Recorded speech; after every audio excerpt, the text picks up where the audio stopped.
സാബ്രോസീഷ്യ മേഖലയിൽ റഷ്യയുടെ surface to air missile system F-16 വെടിവെച്ച് വീഴ്ത്തിയതായി ഒരു വലിയ വാർത്ത ഓൺലൈൻ മുഴുവനും വേഗത്തിൽ പടരുകയാണ്.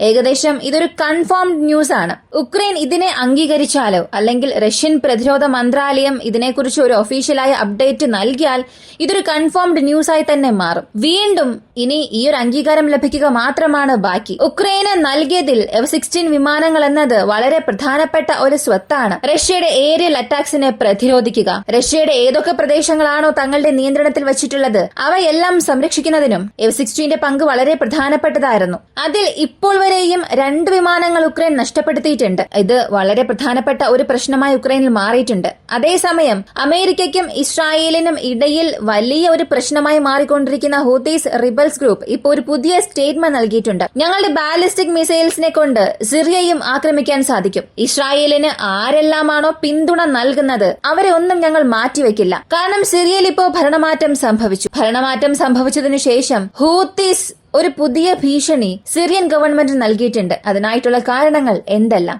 ഇവയെല്ലാം ഈ വീഡിയോയിലൂടെ വിശദമായി അറിയാം.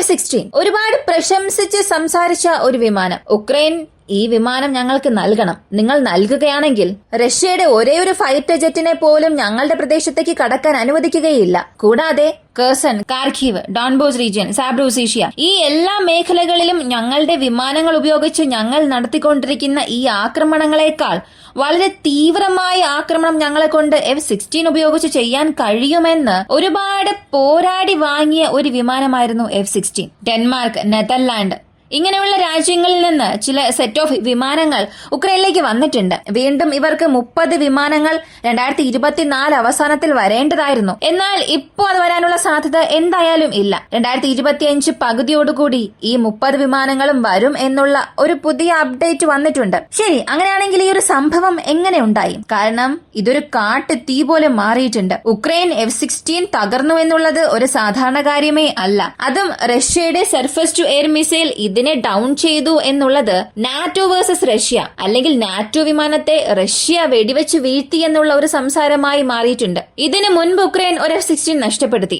ഒഫീഷ്യലായി അത് നഷ്ടപ്പെടുത്തിയിരുന്നു. അതിന് കാരണമായി അവർ പറഞ്ഞത് ആദ്യം അങ്ങനെ ഒരു സംഭവമേ നടന്നിട്ടില്ല എന്ന് പറഞ്ഞു. എന്നാൽ പിന്നീട് ഒരു പൈലറ്റ് മരിച്ചു, അദ്ദേഹം മരിച്ചു എന്ന വാർത്ത പുറത്ത് പറയണമെന്നതിനു വേണ്ടി ആ വിമാനത്തിലെ ചില ടെക്നിക്കൽ മാൽഫങ്ഷൻ കാരണം അങ്ങനെ സംഭവിച്ചതാണ്. പൈലറ്റിന്റെ പ്രശ്നം അല്ല, വിമാനത്തിന്റെ എഞ്ചിനിലുണ്ടായ ചില പ്രശ്നങ്ങൾ കാരണം വിമാനം തകർന്നു എന്ന് പറഞ്ഞു. പക്ഷെ അത് പച്ചക്കള്ളമായിരുന്നു. കാരണം ടെക്നിക്കൽ മാൽഫങ്ഷൻ കാരണം ഒരു പ്രശ്നം ഉണ്ടായാൽ വിമാനത്തിൽ നിന്നും പൈലറ്റ് പുറത്തേക്ക് വരണം. പക്ഷേ അദ്ദേഹം മരിച്ചു എന്നുള്ളപ്പോൾ ഒന്നുകിൽ സർഫസ് ടു എയർ മിസൈൽ കാരണം അല്ലെങ്കിൽ റഷ്യയുടെ മിസൈൽ സ്ട്രൈക്ക് കാരണം സംഭവിച്ചതായിരിക്കാം. അല്ലെങ്കിൽ ഒഴിവാക്കാൻ കഴിയാത്ത ചില കാരണങ്ങളാൽ പൈലറ്റിനെ കൊണ്ട് പുറത്തു വരാൻ കഴിയാത്ത ഒരവസ്ഥയിൽ ആ വിമാനം നശിച്ചിട്ടുണ്ടാകാം. ഇതെല്ലാം നടന്ന കാര്യമാണ്. ഇപ്പോ നടന്നിരിക്കുന്ന ഈ ഒരു സംഭവം സാബ്രോസീഷ്യ ഫ്രണ്ടിൽ, അതും പ്രധാനമായി സാബ്രോസീഷ്യ ന്യൂക്ലിയർ പവർ പ്ലാന്റിൽ നിന്നും കൃത്യം 41 കിലോമീറ്റർ ദൂരത്തിലാണ് സംഭവിച്ചത്. ഈ സാബ്രോസീഷ്യ എന്നത് റഷ്യൻ നിയന്ത്രണത്തിലാണുള്ളത്. 72% റഷ്യയാണ് ഈ സാബ്രോസീഷ്യ പ്രദേശത്തെ നിയന്ത്രിക്കുന്നത്.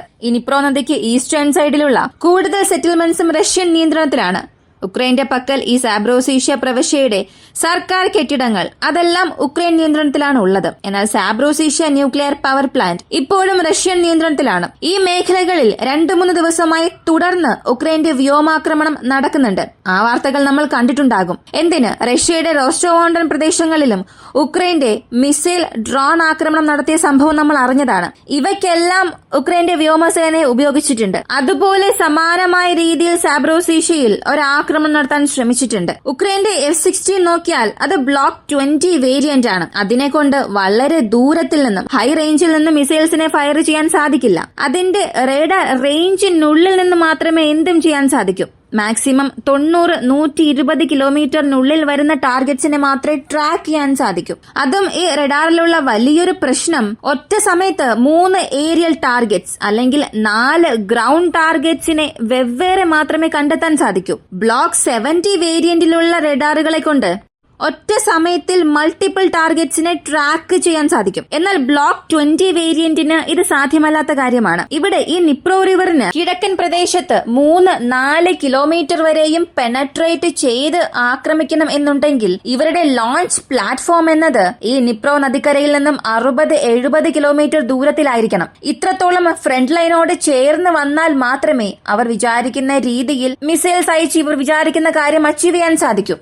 അപ്പോൾ ഇത്രത്തോളം ക്ലോസസ്റ്റ് ഡിസ്റ്റൻസിലേക്ക് വരുമ്പോൾ F-16 വിമാനങ്ങൾ തീർച്ചയായും റഷ്യൻ റഡാറുകളുടെ കണ്ണിൽപ്പെടും. ഈ ബ്ലൈൻഡ് സ്പോട്സിനെ ഇവർ എത്ര തന്നെ അച്ചീവ് ചെയ്യാൻ ശ്രമിച്ചാലും നടക്കില്ല. കാരണം ഈ സ്റ്റോം ഷാഡോയെ ഒരു പ്രത്യേക ദൂരത്തിൽ നിന്നും ലോഞ്ച് ചെയ്താലും അതിനുശേഷം മിസൈലിനെ കണ്ടുപിടിക്കുക എന്നുള്ളത് വളരെ പ്രയാസമാണ്. എന്നാൽ മറ്റ് മിസൈൽസിനെ ഫയർ ചെയ്താൽ ഈ റഡാർ റേഞ്ചിനടുത്ത് വന്നേ മതിയാവുകയുള്ളൂ. അതുപോലൊരു സംഭവത്തിനായി ഇവർ അടുത്തേക്ക് വരുമ്പോഴാണ് മൊത്തം 12 വിമാനം വന്നു. അതിന്റെ ഫ്ലൈറ്റ് റഡാർസും ചില ഇമേജസ് കാണിച്ചാലും ആരും അത് അംഗീകരിച്ചിട്ടില്ല. പക്ഷെ നമ്മൾ അതനുസരിച്ച് നോക്കിയാലും 12 വിമാനങ്ങൾ വന്നതിൽ 11 വിമാനങ്ങൾ ഉക്രൈനിൽ തറയിറങ്ങിയതായി പറയുന്നു.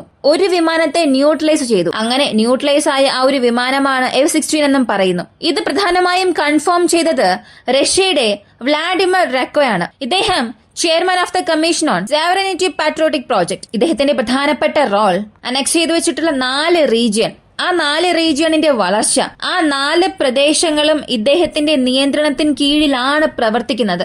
എല്ലാ പ്രധാനപ്പെട്ട പദ്ധതികളും ഇദ്ദേഹത്തിന്റെ കീഴിലാണ് നടക്കുക. അദ്ദേഹം തന്നെ ഇപ്പോ ഇക്കാര്യം പല മാധ്യമങ്ങളോട് കൺഫേം ചെയ്തിട്ടുണ്ട്. വീണ്ടും പല മിലിറ്ററി ഒഫീഷ്യൽസ് ഈ ഒരു വാർത്ത കൺഫേം ചെയ്തിട്ടുണ്ട്. എന്നാൽ റഷ്യയുടെ മിനിസ്ട്രി ഓഫ് ഡിഫൻസ് ഇതിനെക്കുറിച്ച് ഔദ്യോഗികമായി ഒന്നും പറഞ്ഞിട്ടില്ല. ഉക്രൈനും പറഞ്ഞിട്ടില്ല. 99% വരെയും ഈ ഒരു സംഭവം നടന്നു എന്നുള്ളത് കൺഫേം ആയിട്ടുണ്ട്. 12ൽ 1 വിമാനം നഷ്ടപ്പെട്ടു എന്നുള്ളത് മാത്രമാണ് ഇനി കൺഫേം ആകേണ്ടത്. അതിനി F-16 അല്ല.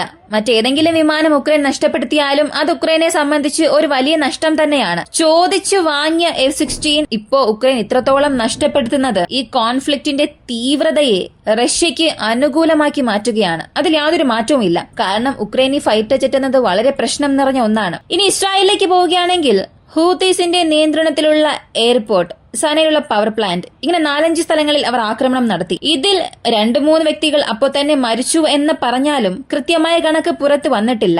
2-3 സ്ഥലങ്ങളിൽ ഇസ്രായേൽ ഒരു ആക്രമണം നടത്തി. ഇതിന് പ്രതികാരം വീട്ടുന്ന രീതിയിൽ വീണ്ടും ഇസ്രായേലിന് നേരെ ഹൂതീസ് ആക്രമണം നടത്തി. 2 സ്ഥലങ്ങളിൽ ബാലിസ്റ്റിക് മിസൈൽ ആക്രമണം നടത്താൻ ശ്രമിച്ചതായി ഇസ്രായേലിന്റെ സോഴ്സസ് പറഞ്ഞിട്ടുണ്ട്. അതിൽ ഡെബ്രിസ് താഴെ വീണ് ഫയർ സംഭവിച്ചിട്ടുണ്ട്. ചില സ്ഥലങ്ങളിൽ താഴെ വീണ സ്പെയർ പാർട്സ് കാരണം തീ വിപത്തുണ്ടായി എന്നുള്ള റിപ്പോർട്ട് വന്നിട്ടുണ്ട്. അതിന്റെ ഒറിജിനൽ റിപ്പോർട്ട് ഇതുവരെയും പുറത്തു വന്നിട്ടില്ല.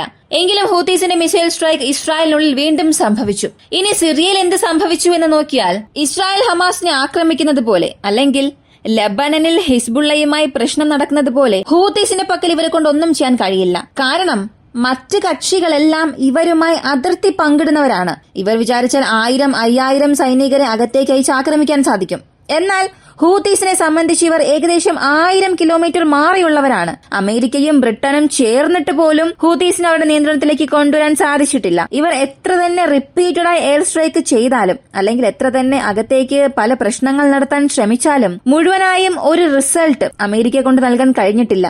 ഇതിപ്പോ ഇസ്രായേലിന് ഇതെവിടെ പ്രശ്നമായി മാറും എന്ന് ചോദിച്ചാൽ, ഇവർ ഇത്രയും ദൂരം മാറിയുള്ളതുകൊണ്ട് എയർ സ്ട്രൈക്കിലൂടെ മാത്രമേ ആക്രമിക്കാൻ സാധിക്കൂ. എന്നാൽ അങ്ങനെ ആക്രമിക്കുന്ന എയർ സ്ട്രൈക്കിൽ ഗ്രൗണ്ട് ഇൻവെൻഷനിൽ ചെയ്യുന്നത് പോലുള്ളതൊന്നും ചെയ്യാൻ കഴിയില്ല. അതായത് ലബനനിൽ ഒരു ദിവസത്തിൽ തന്നെ 400 സ്ഥലങ്ങളിൽ 400 ടൈം ഏരിയൽ ടാർഗറ്റ്സിനെ ന്യൂട്രലൈസ് ചെയ്തിട്ടുണ്ട്. അതുപോലെ ഇസ്രായേലിൽ നിന്നും പോയി ഹൂതീസിനെ ആക്രമിക്കണം. ഇതുപോലെ കൂടുതൽ ആക്രമിക്കണമെന്നുണ്ടെങ്കിൽ അത് അസാധ്യമായ കാര്യമാണ്. കാരണം വിമാനങ്ങൾക്കായിട്ടുള്ള സർവീസ്, ഒരു തവണ പോയി ആക്രമിച്ചു തിരിച്ചു വന്നാൽ തന്നെ ആ വിമാനത്തെ സർവീസ് ചെയ്യണം. മാത്രമല്ല അതിന്റെ ഫ്യൂവൽ എഫിഷ്യൻസി, ഇവയെല്ലാം കൂടുതൽ പ്രശ്നങ്ങളാണ്. ഇതെല്ലാം ഹൂതീസിനൊരു നേട്ടമായി മാറിയിട്ടുണ്ട്. ഇതിൽ സിറിയ ഇപ്പോൾ ചെയ്തിരിക്കുന്നത്, അൽജലൂനിയുടെ സർക്കാർ, അവരുടെ ധനമന്ത്രിയെല്ലാം പറഞ്ഞത്, ഇസ്രായേലുമായി ഞങ്ങൾ ശത്രുത വളർത്താൻ ആഗ്രഹിക്കുന്നില്ല. ഞങ്ങൾ ഞങ്ങളുടെ അയൽക്കാരുമായി ശാന്തത ആഗ്രഹിക്കുന്ന ആളുകളാണ്.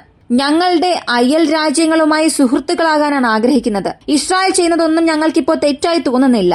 അവരുടെ സമാധാനത്തിനാവശ്യമായ കാര്യങ്ങൾ അവർ ചെയ്യുന്നു എന്ന് മനസ്സിലാക്കുന്നു. ഞങ്ങളുടെ താല്പര്യങ്ങൾക്കും ഇസ്രായേൽ തലയിടുന്നത് പോലെ തോന്നുന്നില്ല എന്ന ഒരു സ്റ്റേറ്റ്മെന്റ് അവർ നൽകി. ഇതിന് ഹൂതീസ് പറഞ്ഞ മറുപടി, ഇസ്രായേലിന് ആര് സപ്പോർട്ട് ചെയ്താലും ശരി, അല്ലെങ്കിൽ ഇപ്പോഴുള്ള സിറിയൻ ഗവൺമെന്റ് ഇസ്രായേലിന് എന്ത് അനുകൂലമായി ചെയ്താലും ശരി, നിങ്ങളും ഞങ്ങളുടെ ശത്രുക്കളുടെ പട്ടികയിൽ തന്നെ വരും. ഒരു പക്ഷേ നിങ്ങൾ ഇസ്രായേലുമായി ചേർന്ന് ഞങ്ങളുടെ ബ്രദർഹുഡ്സിനെ ആക്രമിച്ചാൽ, അതായത് ഗാസയ്ക്കായാലും ലബനനിലെ ഹിസ്ബുള്ള കക്ഷികൾക്കും പോകുന്ന സഹായങ്ങൾ, അല്ലെങ്കിൽ ഇസ്രായേലിന്റെ താല്പര്യത്തിനനുസരിച്ച് മറ്റെന്തെങ്കിലും പ്രശ്നം നിങ്ങൾ അവർക്കെതിരെ ചെയ്താൽ നിങ്ങൾക്കെതിരെയുള്ള ആക്രമണം ചെയ്യാൻ പോലും ഞങ്ങൾ മടിക്കില്ല എന്ന പ്രധാനപ്പെട്ട അപ്ഡേറ്റ് നൽകി. അതേസമയം സിറിയയുടെ ബോർഡർ ബെക്ക വാലി, ഹിസ്ബുള്ളയ്ക്ക് ആയുധങ്ങൾ കൂടുതലായും വരുന്നത് ഈ ഒരു പ്രദേശത്തു നിന്നാണ്. സിറിയയിൽ നിന്നും ഹിസ്ബുള്ള സോഴ്സസിലേക്ക് വരുന്നത്. അതിൽ ഏകദേശം 21 സ്ഥലങ്ങളിൽ ഇസ്രായേൽ അവരുടെ എയർ സ്ട്രൈക്ക് നടത്തിയിട്ടുണ്ട് അവസാന 2 ദിവസത്തിൽ മാത്രം. അപ്പോൾ സിറിയയിൽ നിന്ന് ആയുധങ്ങൾ വീണ്ടും ഹിസ്ബുള്ളയിലേക്ക് വരികയാണ്.